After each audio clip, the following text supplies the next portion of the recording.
some spot. Go down Howard School Road, yeah.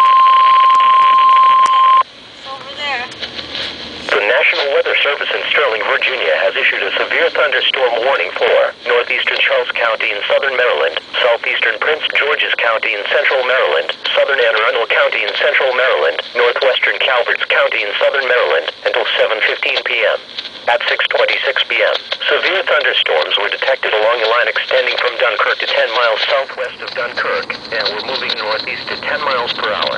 This line of storms is capable of producing damaging winds in excess of 60 miles per hour. Locations impacted include Dunkirk. This is a dangerous line of storms. If you are in its path, prepare immediately for damaging wind gusts and frequent cloud-to-ground lightning. Move indoors to a sturdy building and stay away from windows. This line of storms is producing frequent cloud-to-ground lightning.